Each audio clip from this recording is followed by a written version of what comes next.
No niin, päättäjät on taas tehnyt päätöksiä. Katsotaan mitä tällä kertaa.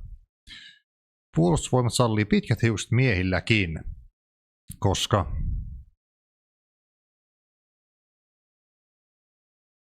käytäntöjä halutaan muuttaa tasa-arvoiseksi miesten kannalta.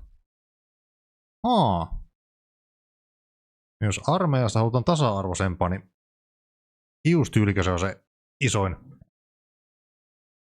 Alkuperäinen syy oli se, että naiset sai pitää pitkät hiukset, koska pelättiin, että jos nyt pitää leikata ne lyhyeksi, se saattaisi nostaa kynnystä tulla sinne armeijaan ja kamala tragedia. Miten olisi itsekin pärjännyt, jos ei olisi tarvinnut kanniskella niiden kamoja pitkillä marsseilla? En tiedä. Kyllä se kuntoa kohotti sinällään. Naisilla positiivinen vaikutus armeijassakin. Terästä selkärankaan. Ei naisilla, mutta naisten palvelustovereilla. Siinä kävi just niin kuin pelättiin, että kun kaikki pitää päästä leikkimään ja eri säännöillä, niin se ei tarkoita sitten, ei johda siihen, että niitä ns. Heikoimpia nostettaisiin korkeimmille standardeille, vaan kaikkien standardeja paskotaan alaspäin. Niin kuin fair play-urheilussa. Niin kuin mitä nyt ehdotetaan, korkeakoulujen standardeja lasketaan, koska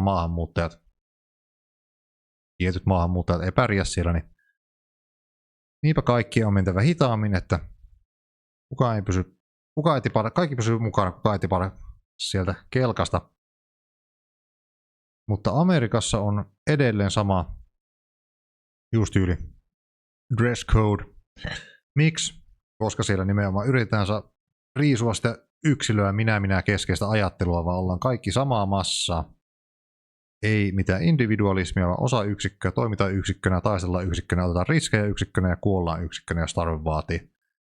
Ei se välttämättä dealbreakeri ole, mutta amerikkalaiset on jatkuvasti sodassa. Ne ehkä tietää tämän paremmin kuin Suomen turpea kenraalikunta tai vielä turpeimmat eduskunnan byrokraatit. Tasa-arvovaltuutetun pyyntö, ja ei riittänyt Ballsit sanoa, että okei, sitten se tarkoittaa, että myös naiset leikkaa hiukset.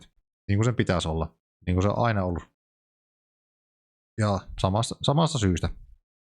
Ollaan yksikkö.